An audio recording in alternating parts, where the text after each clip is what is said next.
After swallowing an aspirin tablet, it will go on a journey through your digestive system. Absorption. The tablet will travel down the esophagus into the stomach, where it is dissolved into much smaller particles.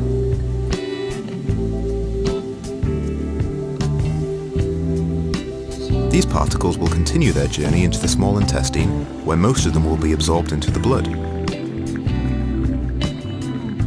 The small intestine walls, also called lumen, are lined with tiny villi which stick out to provide a large surface area for the nutrients inside the food to be absorbed.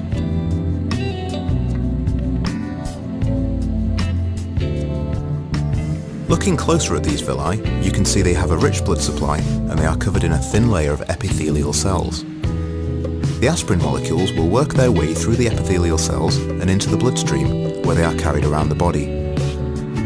Distribution.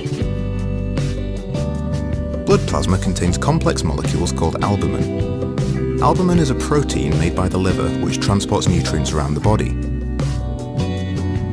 Albumin also binds to drugs that enter the bloodstream.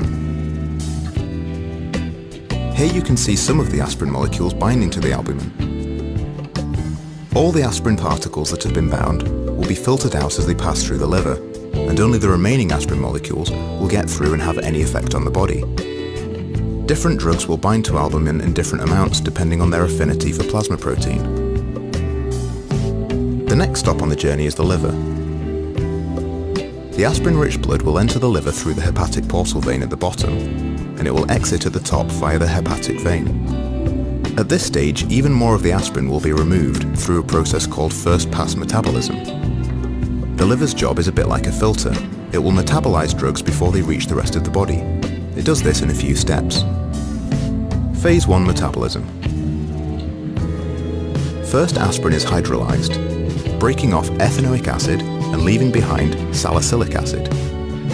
This salicylic acid isn't water-soluble, so it can't be excreted in urine yet. Phase 2 metabolism.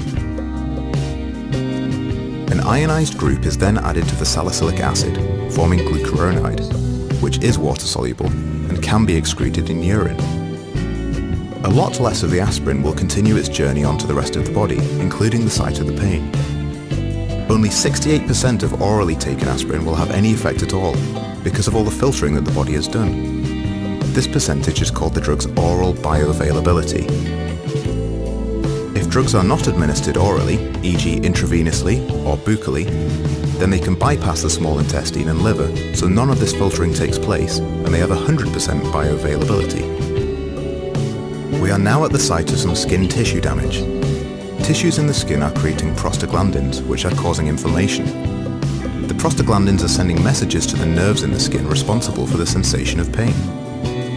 Once the aspirin arrives in the blood supply at the site, it prevents the production of prostaglandins in the tissue, which will reduce the swelling and stop the messages being sent to the nerves that are perceived as pain.